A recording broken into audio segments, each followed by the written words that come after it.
en nombre de la Universidad Autónoma de Ciencias Sociales y Administración y del DPS, en el marco del Congreso Internacional de Ciencias Sociales Paso del Norte 2024, les damos la bienvenida a la presentación del libro Beyond the Male Idol Factory: The Construction of Gender and National Ideologies in Japan, through Yonis Musho, para lo cual contamos con Ana Salazar, profesora investigadora de la UACJ, y como comentarista el maestro Luis Antonio Becerra Soria, profesor de la Universidad Nacional Autónoma de México. Muchas gracias a ambos por su presencia. Gracias, tía Alan. Bueno, el libro que presentamos el día de hoy se publicó en junio del 2024 por la editorial británica Bloomsbury y es parte de la primera serie de libros dedicados a la industria académica de la cultura de celebridades. En particular, la obra presentada hoy se enfoca en el análisis del fenómeno de los idols japoneses, conocidos también como yonis, y su función como modelos de masculinidad y de ciudadanos ejemplares y patrióticos para su sociedad, desde varios enfoques como lo son el económico, social y cultural. Entonces, estudios de Asia y África con especialidad en Japón, hizo su doctorado en Ciencias Sociales enfocándose en estudios culturales y es miembro del Sistema Nacional de Investigadoras e Investigadores desde el año 2016. Sus líneas de investigación son discursos mediáticos, construcción de identidades y vida cotidiana, sociedad y cultura japonesas contemporáneas. Doctora, ¿nos puede comentar un poco el contexto en el que surgió el libro? Bueno, pues antes que nada quiero agradecer a las autoridades institucionales por apoyar estos espacios de divulgación y en particular al doctor Servando Pineda y a la maestra Guadalupe de la Mora por todo el trabajo detrás de este congreso, así como al licenciado Gerardo García y su equipo por el incansable apoyo en este tipo de presentaciones. También muchas gracias a Alan por estar moderando esta presentación y a Luis Antonio por los comentarios. Pues este libro surge de una investigación que comencé en la maestría, continué formalmente en el doctorado y después también en el postdoctorado y he seguido actualizando pues hasta la fecha, porque es uno de los temas que realmente me apasionan. Debo de confesar que comencé como fan de algunas de estos ídolos antes de comenzar mi carrera académica. Y hasta ese momento, pues yo estaba acostumbrada al tipo de ídolo pop estadounidense o mexicano, que era un producto destinado a un público muy específico, a hombres o mujeres muy jóvenes. Cuando viví en Japón por primera vez en 2005, algo que me impresionó mucho fue lo multifacéticas que eran estas celebridades y cómo eran populares con personas de muy distintas generaciones y más allá de su país. Eran muy populares con gente de Taiwán, de Corea del Sur, de Vietnam. Y pues comprendí que no se trataba solamente de un grupo, sino de toda una compañía llamada Janishi que producía exclusivamente ídolos varones y que tenía una gama muy diversa de grupos, tanto en cuestiones de edad como de estilos. Estamos hablando de que había ídolos de más de 40 años de edad en ese momento. Así que cuando regresé a México, a la maestría, pues me interesaba analizar ese fenómeno. Como yo era economista y por la limitante del tiempo de un proyecto de maestría, decidí hacer algo así como un estudio de mercado, que en ese momento pues era monopólico y quería identificar sus particularidades. Sin embargo, cuando estaba realizando esa investigación, me quedé con muchas inquietudes porque lo que más me saltaba a la vista era el impacto cultural e ideológico que tenían en Japón y todavía más después del 2011 cuando fue el terremoto y el desastre nuclear de Fukushima. Y ahí fue cuando entré al doctorado y decidí hacer un análisis de su significado sociocultural. Desde luego, conforme la sociedad japonesa ha evolucionado, pues también lo han hecho todos los discursos y las representaciones de estos ídolos. Así que, pues ha sido un trabajo continuo de análisis, de actualización y pues en el libro pongo hasta los últimos escándalos, la última versión eh, actualizado hasta 2023, ¿no? Entonces, pues ese es como que el contexto general de dónde surge este libro. gracias, doctora. Ahora quisiera dar la palabra al maestro Luis Antonio Becerra. Él es especialista en letras inglesas y tiene una maestría en estudios de Asia y África, especialidad en Japón. También ha hecho y ha publicado análisis de productos culturales y sus significados, como por ejemplo la obra japonesa La tumba de las luciérnagas. Maestro, ¿podría compartirnos sus comentarios con respecto al libro Beyond the Idol Factory? Sí, gracias Alan por presentarnos y gracias sobre todo por invitarnos y ofrecernos este marco para conversar sobre todo. Eh, bueno, ¿qué puedo decir más que me siento extremadamente honrado de estar el día de hoy presentando este libro? Ahorita que Junón estaba recorriendo poco a poco su vida, desde la maestría, honestamente es algo que viví cuando leí el libro. Tuve la fortuna de acompañarla, obviamente, en uno de sus viajes culturales, el que hicimos durante la maestría en el Colmex, y justamente visitar uno de los lugares sagrados de los idols. Me acuerdo que fuimos ahí a ver estampitas y fotografías y demás. Entonces, para mí es muy especial justamente presentar este libro, su primer hijo, de muchos, espero, en el que todo su conocimiento y todo su pasión por el tema se ven obviamente retratados en una investigación ardua, amplia y muy bien generada, honestamente. Eh, pero bueno, vamos a empezar con el diálogo, si les parece un poquito. Algo que me gustaría resaltar de este libro, algo que le había comentado a Yunuen en conversaciones pasadas, es la manera en la que este libro responde a una situación que nunca se pensó como una respuesta, sin embargo se volvió una respuesta a una situación específica, que es justamente el escándalo dentro de Johnny Jimusho y sobre todo el documental de la BBC y sobre todo la manera de abordar la cultura japonesa desde la BBC. Y creo que configurar este libro, llevarlo al final, en esta actualización, hacia ese escándalo, creo que denota la necesidad de que tanto en el periodismo como en la investigación exista una aproximación intercultural. Eh, el caso de la ABC obviamente fue un caso de exotización, de valorización de la moral en función del occidental, en función de su propia moral inglesa, sin en ningún momento considerar lo que estaba ocurriendo en Japón, lo que estaba ocurriendo en su sociedad y su cultura, y cómo estaban viendo este fenómeno. Entonces, el hecho de que surja un libro en estos momentos como una respuesta mucho más amplia y mucho más tomando en cuenta la cultura japonesa, no solo tomando en cuenta, sino hagámonos desde un punto de experticia de la cultura japonesa, obviamente permite analizar el caso desde otra manera y sobre todo algo que hemos platicado Yunan y yo de hace tiempo, poder cuestionar inclusive los productos que están creándose a nivel cultural, incluyendo los documentales, que a veces tienen unas tendencias muy específicas. Entonces, para mí, presentar el libro es, vaya, algo extremadamente bueno. Me siento, insisto, muy honrado, un poco nervioso también, ¿por qué no decirlo? Este, y sobre todo contento de acompañar a una de mis mejores amigas en todo este proceso. Eh, ahora, para entrar en contexto, me gustaría preguntarle a Yunuan y pedirle que nos permita que me cuentes esta cuestión del escándalo de la BBC, para entrar en contexto un poquito. Ok,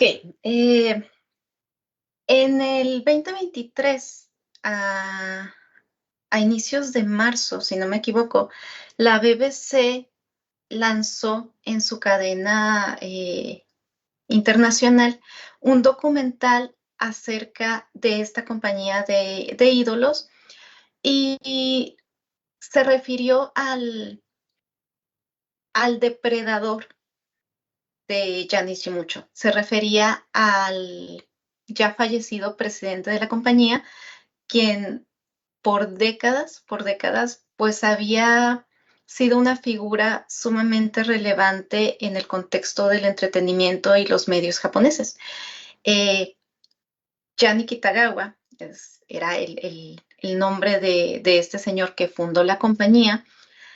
Era una persona que había tenido muy buen ojo para desarrollar un mercado de entretenimiento en el Japón de la posguerra, de tal forma que se convirtió, pues, como les comentaba, ¿no? en un monopolio en la industria del entretenimiento, manufacturando a ídolos pop solamente a varones y diversificando todas las actividades que ellos hacían, de tal forma que ya a inicios del siglo XXI, estos ídolos podían hacer desde cuestiones de entretenimiento hasta cuestiones serias como presentar noticieros, hacer documentales históricos y todo lo que se les pueda ocurrir en ese rango.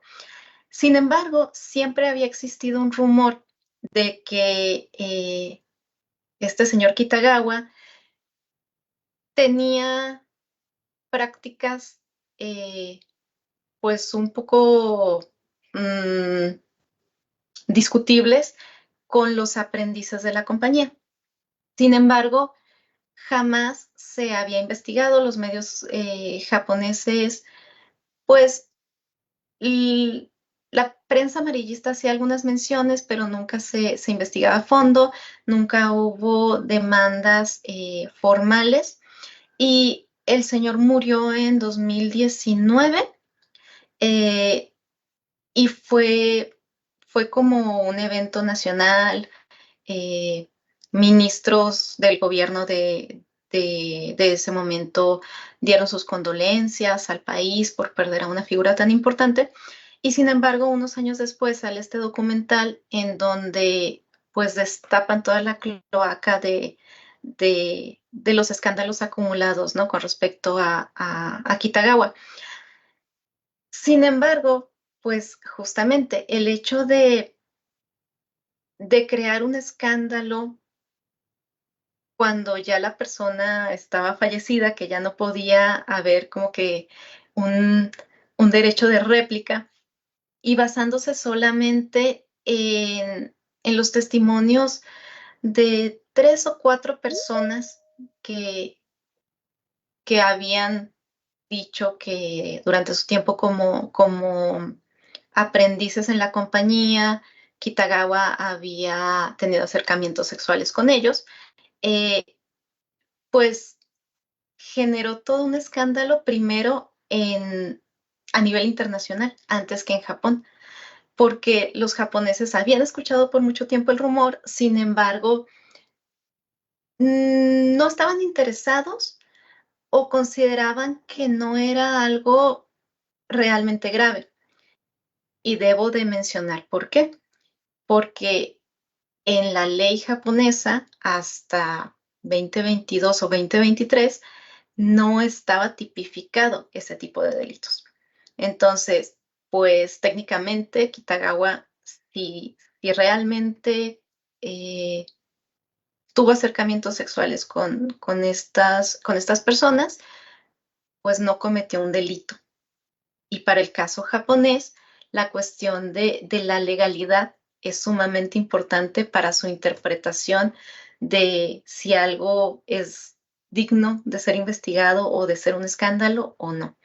Entonces, pues este es como que el contexto general del escándalo que se desata a partir de un documental hecho desde los medios británicos, pero sobre un caso que en Japón, pues no era escándalo hasta ese momento. Muchísimas gracias, Yuna. Sí, justamente empezamos con la conclusión del libro, pero también con un poco de la introducción, ciertamente. Pero habla de lo versátil, creo que fuiste, y sobre todo fue el libro para tomar ese punto y para estresarlo, enfatizarlo dentro del mismo contenido. La manera en la que muchas veces regiones o países como Japón, China, Corea han sido visualizados desde este lado del charco, al punto de imponer inclusive nuestras propias morales, nuestras propias éticas, nuestras propias leyes, y obviamente sin considerar lo interno. Y esto obviamente no es una apología de lo que hizo Johnny, al fin y al cabo. De ninguna manera tu libro es apologético. Simplemente clama por lo que debería clamar todo libro orientado a los estudios culturales. Y eso es entender la cultura de el producto de donde está saliendo. Em, lo que me lleva a otro punto. Y es algo que ya te había comentado también y quiero resaltar para invitar a todas las personas que nos están escuchando en estos momentos a adquirir este libro de inmediato. Y es que para mí es un excelente ejemplo de lo que tratan los estudios culturales. ¿En qué sentido? Los estudios culturales no es nada más voy a agarrar un producto cultural, lo voy a analizar y ya. No. No es un ejercicio únicamente con una metodología en donde se quede centrado en un solo punto, en una sola orientación, sino que para hacer análisis culturales, estudios culturales, es necesario tener un gran conocimiento de todas las teorías que puedan ser usadas, o casi todas, para poder escarbar bien en ese producto y poder extraer todas las ideas que se tienen. Y lo menciono porque tu acercamiento es, vaya, o sea, multidisciplinario sin insertarse en las propias disciplinas. Es decir, analizas desde lo económico, de lo social, luego te vas a estudios de género, analizas el punto de simbología, elementos de sacralización.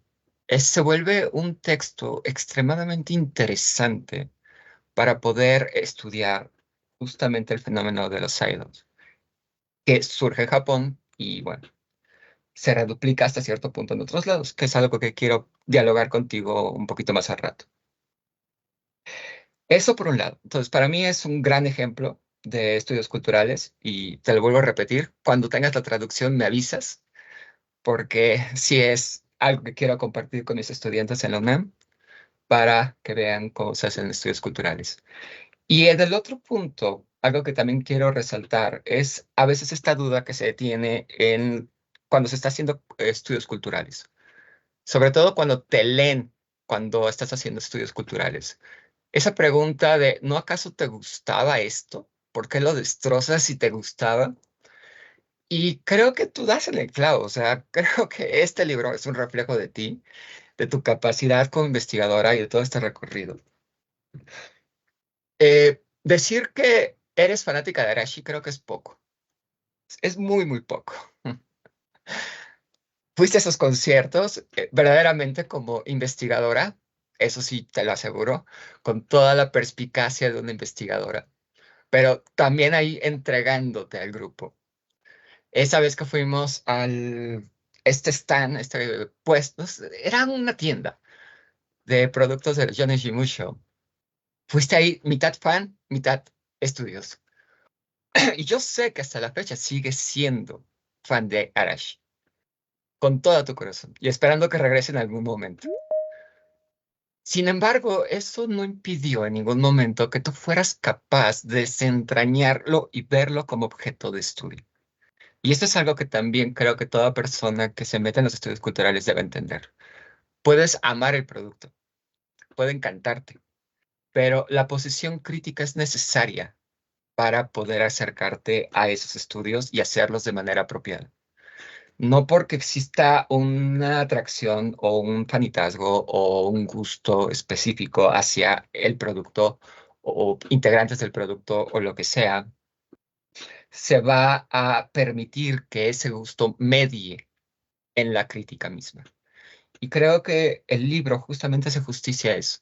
Es un recorrido histórico desde el momento en que Japón se empieza a dedicar a los productos culturales un poquito más contundentemente tras la Segunda Guerra Mundial, tras la periodo de posguerra, hasta la actualidad. O sea, es un recorrido muy, muy interesante, muy vasto y sobre todo muy interesante porque justamente este producto cultural, que los idols, es un elemento que se puede reduplicar en otros lados y creo que se ha reduplicado, de hecho.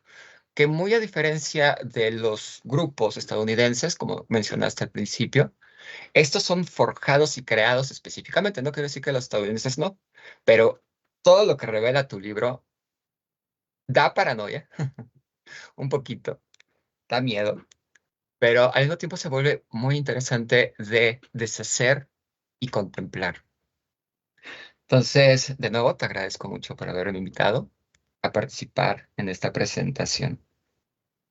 Y bueno, no diría que hasta ahí los elogios, pero sí quiero que vayamos un poquito conversando tú y yo, Jun. Si se puede, claro, si Alan nos lo permite. Eh, Empecemos por esto. Me gusta regresar al origen. Ya empecé con la conclusión, pero vamos a regresar al origen. ¿De dónde surge ese interés por Johnny Shimushu? ¿Dónde surge este gusto específicamente por Arashi?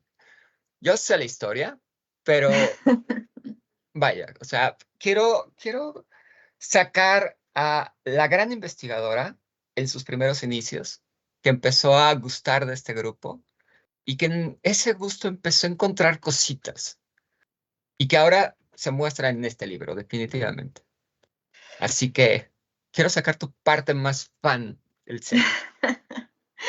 Bueno, pues sí, efectivamente, yo soy súper fan de Arashi, tanto así que a mi perro le puse Arashi. Si hubiera tenido un hijo, se llamaría Arashi seguramente. Eh, yo empecé siendo fan de Arashi, era fan de la cultura japonesa desde los 90s, ¿no? Somos Luis y yo de esa generación que nos tocó el boom del anime en los 90s. A mí me comenzó a interesar mucho Japón y ya tenía como que en la mira que yo quería estudiar en Japón, sobre Japón. Entonces, cuando estudié la licenciatura en economía, pues todavía no había tanto acceso a Internet. Eh, Sin embargo, mm, pude encontrar algunos dramas japoneses llegaron a mis manos y uno de ellos, pues su protagonista resulta que era integrante de este grupo. Yo primero no sabía nada de que había un grupo, eh, fui sacando más, jalándole al hilito, ¿no? En internet, hasta que, ok, hay un grupo que se llama Arashi, descargué sus canciones, descargué las dramas, películas de los otros integrantes, me empezó a gustar más y más y más y más. Así que cuando llegué a Japón la primera vez, como les contaba, yo llegué a estudiar japonés. Era una escuela eh, para personas de todo el mundo que estuvieran estudiando japonés, entonces tenía compañeras, compañeros de muchos países, principalmente asiáticos, y resulta que también eran fans, y eso me empezó a llamar la atención. Y todo, en cualquier lugar al que yo fuera en Japón, había pósters de ellos y de otros grupos de la compañía. Eso fue lo que comenzó a llamarme la atención, que estaban por todos lados. O sea, era imposible escapar de ellos. Ahora sí que uno prendía la televisión y había alguno de los miembros de esta compañía ahí. El noticiero, ahí estaban. Los pósters en la calle, ahí estaban. Se subía uno al metro, ahí estaban. Entonces, me empezó a llamar mucho la atención este, pues, esta omnipresencia de los ídolos que, que les digo, sobre todo para mí fue como un choque cultural porque yo estaba acostumbrada a que toda la música pop y los ídolos pop acá eran como para un segmento muy específico, entonces no es como que te los topes por todos lados si no eres parte de ese segmento. En cambio acá estaban pues a la vista de toda la población, jóvenes, niños, adultos, personas de la tercera edad, quienes fueran, ¿no? Y esa fue una de las cosas que me empezó como que a intrigar el por qué. Y conforme fui dominando más el idioma, tuve acceso pues a más contenidos, pude comenzar a comprender que lo que hacían y lo que decían no era tan superficial y no era tan sencillo como lo que yo estaba acostumbrada a que pues dijeran los ídolos pop en México o en Estados Unidos, ¿no? Como que cosas muy superficiales, nada más venta de productos, sino que estos se metían a hablar mucho de Japón y hablar mucho de su vida cotidiana. Entonces, como que esas fueron cositas que se fueron acumulando para que cuando ya llegué a la maestría, ya era un interés más serio. Ya no era nada más, sí me gusta mucho Arashi, sino, bueno, me gusta mucho, pero hay algo más que quisiera investigar. Y bueno, tú sabes cómo fue el contexto de la maestría, las limitantes que tuvimos, eh, y que solamente pude hacer como que este estudio de mercado, este acercamiento. Pero al hacerlo, cuando fuimos a aquella estancia, cuando fui al concierto, pues todavía despertó muchísimas más cosas a partir de lo que yo vi con las fans japonesas, ¿no? Con las familias que iban ahí, que hacían el viaje de Tokio a Sapporo para asistir al concierto, que repetían al siguiente día. Todas esas cuestiones pues se fueron quedando para ya ser como que exploradas a más profundidad en el doctorado. Sí, sí, sí. Voy a resaltar ahí un punto que mencionas, bueno, varios puntos. Uno, me encanta esta parte en el que el aprendizaje de la lengua y el contacto con la cultura japonesa se da de la mano justamente con el conocimiento de Arashi o con este drama. Eh, Espero que haya personas de nuestra generación en presentes para hacer un flashback, porque sí fuimos de esa generación que empezó a consumir productos japoneses porque lo producían en teleabierta, digamos. Ahorita hay un meme, un chiste en redes sociales que dice las personas ricas se volvieron falsas de Disney, mientras que quienes no teníamos recursos veíamos televisión abierta, por eso nos volvimos otakus. Muy simpático, pero es verdad, hubo un primer contacto con la cultura japonesa que también quienes somos de nuestra generación vivió los demonización también de estos productos, obviamente.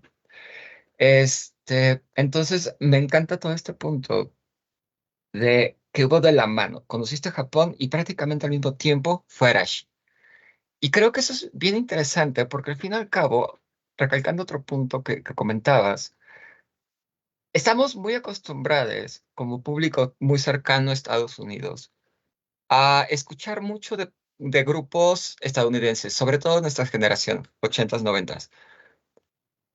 Es imposible no pensar en NSYNC, no pensar en Backstreet Boys. Y creo que como producto sí tiene cierto discurso nacionalista, pero al mismo tiempo creo que busca este consumo externo, al fin y al cabo.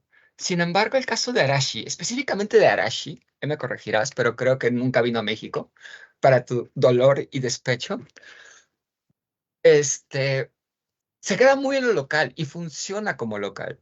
Y eso ha permitido que estos grupos, estos idols, se conviertan no solo en elementos necesarios para la economía japonesa, en un consumo interno, producción interna, consumo interno, sino también para ir generando poco a poco lo nacional, qué va a ser lo japonés, y ahí estoy viéndome a tu libro, y no solo qué será lo japonés, sino inclusive qué será considerado masculinidad japonesa, y no solo eso, sino qué lugares específicamente vamos a ir poco a poco sacralizando de nuestro propio territorio. Creo que son cosas que van de la mano y que no pasa, no soy muy experto en el tema, pero creo que no pasa en otros lugares.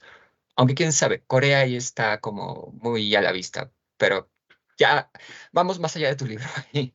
Espero una segunda parte y que veamos todo lo que pasa en Corea, o tercera parte, no sé, y ver cómo tomaron el modelo japonés para reduplicarlo en Corea. Ay, no, 15 minutos, ¿cómo? No es justo, pero bueno. Gracias, Alan. Entonces, lo que fuiste notando justamente como fan, el entrar en este mundo, es algo que recibimos al fin y al cabo porque es un producto cultural que tiene un sentido, tiene una intención, tiene una codificación muy específica y una decodificación muy específica. Y en el caso de Arashi, la codificación es japonesa, pero decodificación para Japón. Y tú lo que has desarrollado, creo que con este libro, es una forma de entender esa codificación y poder ver esos productos de otra manera. Quizás sí en un momento en el que la compañía Yanishimusho está como tan valiente, pero eso no quiere decir que como producto y como objeto no pueda ser reduplicable por otras compañías, sobre todo en momentos de crisis, que es algo que abordas de manera muy específica en tu libro. Vamos a crear estos grupos porque tenemos estos problemas, estas crisis, el terremoto o el problema del Fukushima. Entonces, creo que aunque ya no en cuanto a objeto como Yoneji Company, pero sí como elemento reduplicable, creo que el libro es muy interesante para quien está metidos en Japón e insisto, para quienes les interesan grupos como BTS. Pero no diré nada. Y espero ahí tu libro que hable sobre BTS, en serio. ¿Cuándo es el libro? No es presión. No, pero fíjate, ahorita yo creo que muchos de nuestros estudiantes que son de esta generación del K-pop, del Hallyu, de BTS, pues no, a lo mejor no relacionan esta, esta cercanía que tienen este tipo de productos y esta industria coreana con el desarrollo de la industria cultural japonesa. O sea, realmente Corea tomó el modelo japonés y luego lo redirigió, porque ciertamente, como mencionas, al menos en el caso de Yanichimucho, el producto, todos los productos están muy dirigidos a la sociedad japonesa. O sea, están hechos para los gustos japoneses, están hechos para interpelar a la audiencia japonesa, para que los japoneses se vean reflejados en esos valores y en esos modelos de masculinidad. Sin embargo, pues coincidentemente por obviamente cuestiones culturales, también resuenan con otros países asiáticos, ¿no? Y por eso también tienen bastantes fans en el este asiático. Y ese modelo, pues llamó la atención en Corea, sobre todo cuando Corea estaba implementando políticas culturales muy fuertes con miras, ahí sí, a tanto despegar económicamente como tratar, es que recordé, tratar de conquistar el mundo. Algo Entonces, de eso. sí, entonces Corea sí desarrolló toda su industria de entretenimiento y ahora está en una etapa de globalizarla, ¿no? De dirigirla al mundo. Cosa que particularmente con Giannis Mucho nunca fue el objetivo. O sea, y de hecho ahorita que la compañía está en crisis, pues muchos de los grupos y de los ídolos más populares se han independizado porque la compañía los tenía muy atados a Japón y ellos tenían miras como que expectativas más internacionales que no eran las expectativas de la compañía, ¿no? ¿Y por qué? Por lo mismo, porque todo todo el poder que fue desarrollando la compañía de Giannis Mucho iba muy ligada a necesidades nacionales y a los medios nacionales y sus discursos. Entonces, pues para poder ser congruentes en todo en toda su representación y en todas sus narrativas, pues tenían que mantenerse muy apegados al mercado japonés y a las expectativas, necesidades, deseos de los japoneses. Si se llegaban a internacionalizar, pues obviamente habrían tenido que resignificarse y quizá perder bastante del mercado japonés, principalmente los segmentos adultos y más tradicionalistas, que les digo, es una de las características que más me llamó la atención en un inicio, de cómo estos ídolos, muchos adolescentes, muchos en sus 40, 50, pues seguían vigentes porque las personas adultas son fans, siguen siendo fans. A veces son generaciones completas que asisten a los conciertos, los abuelos, los papás y los nietos. ¿Por qué? Porque son atractivos y estamos hablando de un atractivo que va más allá de lo físico. O sea, es un atractivo de la esencia percibida de estos ídolos, ¿no? Ahí están, representan nuestros valores, representan a nuestra nación, representan al hombre japonés ideal. Entonces, todas las personas japonesas, se identifiquen como se identifiquen y de la edad que sean, encuentran algo en ellos que les hace clic. Y claro que si se dirigieran a un mercado internacional, pues tendrían que perder muchos de esos valores, ¿no? Entonces, sí, definitivamente está muy ligado con el desarrollo de BTS y de todo el K-pop, pero la meta fue diferente. Sí, La meta fue totalmente distinta. sí, sí, sí. Que podría ser un buen punto de partida, ahorita que hablábamos de BTS, tu libro para que alguien se vuelva así como tu heredera o tu heredero o heredere y que continúe y ahora en unos años, quizás no con el mismo recorrido, quizás sí, no hablemos de cosas feas, llegue a Corea y quiera hacerlo sobre BTS, pero basándote en este libro. Y sobre todo marcando las diferencias que has hablado, porque sí es verdad, uno de los puntos más enfáticos en tu libro es esta necesidad de que los grupos sean el reflejo de la sociedad, un espejo de la sociedad, pero no solo un espejo en el que se pueda ver, sino una especie de ideal, lo perfecto, lo ideal de lo japonés está en estos idols. Entonces yo cuando voy a verlos, obviamente estoy en contacto con ese ideal, me gusta ese ideal, y sí, tiene mucho que ver con mi propio comportamiento. O sea, son una, no sé si valga la comparación, pero son como los héroes durante la Grecia clásica, con todas sus virtudes y mostrando esas virtudes y escondiendo lo que no es virtuoso, porque también es necesario, que también se vuelve medio macabro y medio terrible cuando suceden noticias y luego te enteras que las noticias locales lo están censurando. Pero, wow, o sea, ame tu libro, definitivamente. Y sí, yo quiero la segunda parte. No sé qué vas a agarrar, pero yo creo la segunda parte, una extensión. Ya hablaremos de eso a su tiempo. Tengo varias ideas. Sí, sí, sí.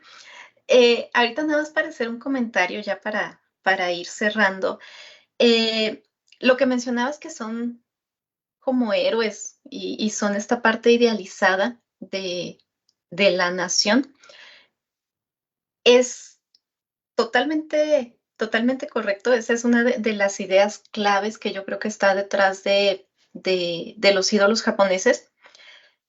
Al mismo tiempo, a la par de la gran familiaridad que llegan a desarrollar con su audiencia. Ujú. Es decir, son figuras que se idealizan, que son los héroes, que son así como que el máximo a lo que se puede aspirar, pero al mismo tiempo siento que puede ser mi hermano, siento que puede ser mi novio, siento que puede ser mi hijo, mi nieto.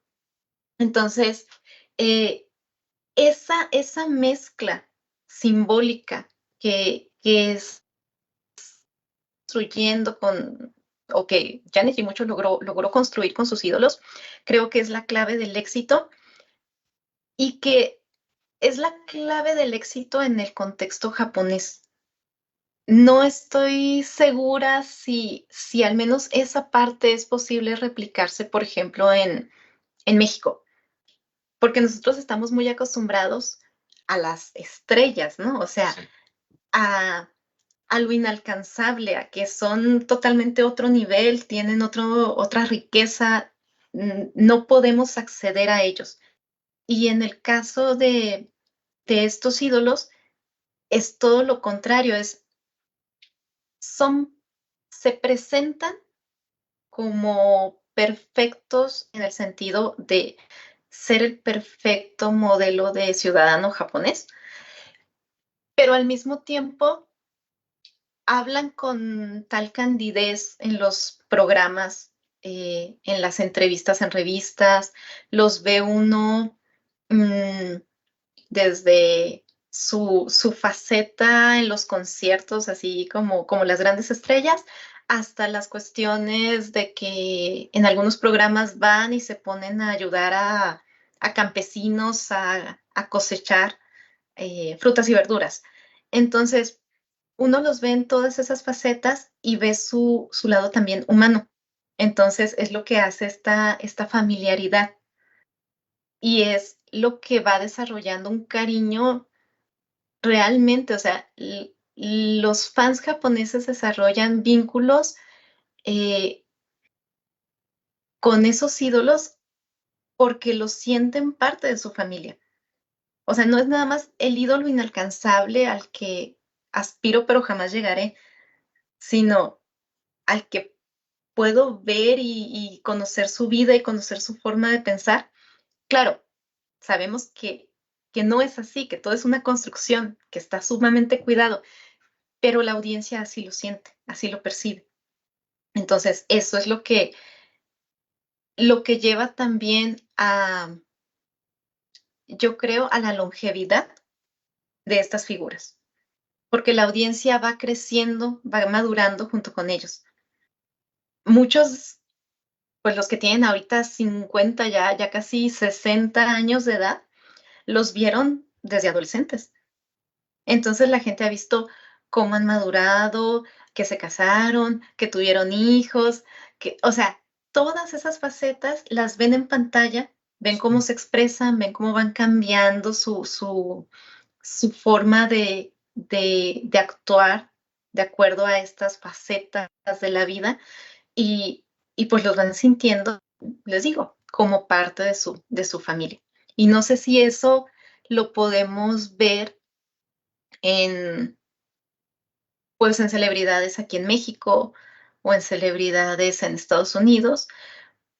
Y creo que esa es una pequeña diferencia que se está marcando con los ídolos coreanos, Y, que están muy idealizados. O sea, no han desarrollado ese me quito la máscara y me presento más como el de al lado. sí, sí.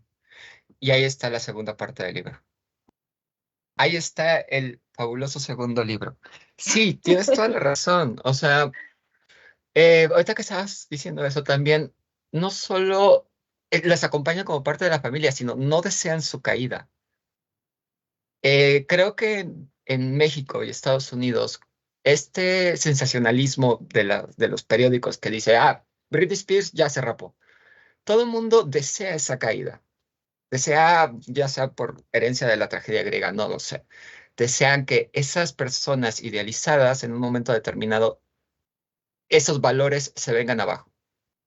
Pero allá no, porque justamente es parte de la familia, no están en el pedestal, no están ahí sus estatuas. Y sí, yo quiero ese segundo libro, insisto. No voy a dejar de insistir hasta que lo hagas.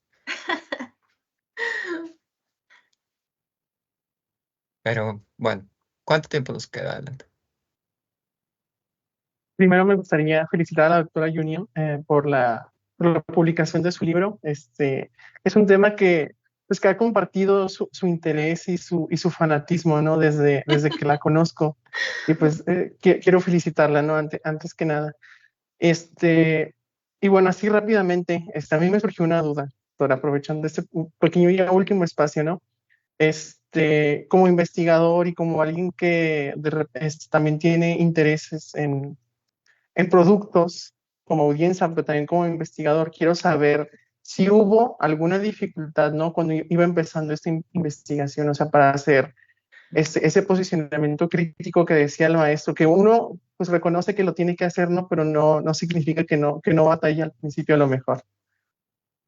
Sí, definitivamente. Y Luis es testigo de, de esas dificultades. Y precisamente por eso fue una de las razones por las que dije, Luis, tienes que ser tú el que comente mi libro porque tú has estado presente en todo este trayecto y este proceso. Sí, definitivamente. Y creo que todavía, ¿eh? O sea, les digo, yo comencé esta investigación así ya, como investigadora, en 2007. O sea, estamos hablando ya más de 15 años. Y, y creo que aún siguen siendo temas que desde la academia aquí en México son desdeñados, son considerados no suficientemente relevantes, no serios. eh, y justamente como las personas que nos interesamos en estos temas solemos iniciar como fans, pues es así como que, ay, pues es que es fan, o sea, ¿qué va a ver? ¿Qué va a investigar? Nada más es un pretexto para irse de trabajo de campo. Pero sí tuve muchísimas dificultades en el Colegio de México para que aceptaran el tema. Eh, creo que hasta, creo que hasta la fecha a lo mejor no les interesa.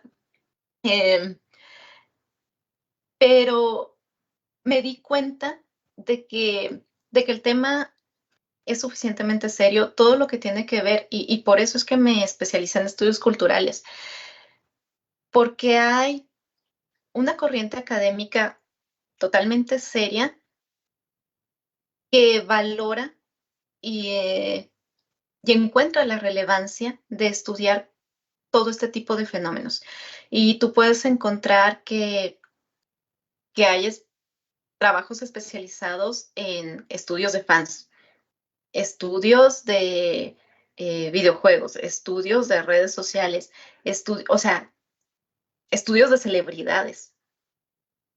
Entonces, creo que siempre nos vamos a topar con el desdén de las corrientes más tradicionalistas de la academia, definitivamente, eh, con las dificultades propias del financiamiento, porque definitivamente estudiar este tipo de fenómenos para comprenderlos realmente, pues tiene uno que meterse, involucrarse al máximo en ellos. Y por ejemplo, en este caso que era un fenómeno en Japón, pues yo no comprendí muchísimas facetas hasta que vivía allá y comprendí la visión de los fans japoneses, ¿no? Entonces, pues claro, encontrar financiamiento, mantenerse al día, manejar el idioma, todo eso que es lo que permite que uno eh, pueda hacer interpretaciones más acorde a, a la realidad. No quiero decir 100% objetivos porque pues es algo a lo que difícilmente podemos aspirar en este tipo de análisis, pero sí tratar de comprender desde o sea, desde un posicionamiento muy claro cómo vamos a interpretar el fenómeno. Y pues buscar audiencias en donde sí les interesan los temas, ¿no? Yo, por ejemplo, y este libro por eso está en inglés. O sea, fíjense, a mí me llegó la oferta de escribir este libro desde una editorial británica. Entonces, hay audiencias, hay interés para este tipo de trabajos, pero muchas veces no va a ser en donde estamos situados. Entonces, pues hay que adaptarnos, seguir buscando a quienes sí les interese Y por otro lado, pues promoverlo con nuestro círculo. Creo que por eso mis estudiantes como Alan, que también conozco ya de muchos años, lo he estado tratando de jalar a que desarrolle justamente investigaciones de los temas que a él le interesan y que son culturales, que son mediáticos. ¿Por qué? Porque yo sé que es muy importante eso, como que jalar a los jóvenes talentos a que se involucren y vayan desarrollando este tipo de corrientes dentro de la Academia Mexicana. Bueno, muchas gracias por su respuesta y también por haber tenido éxito en jalarme a esta parte de las ciencias sociales.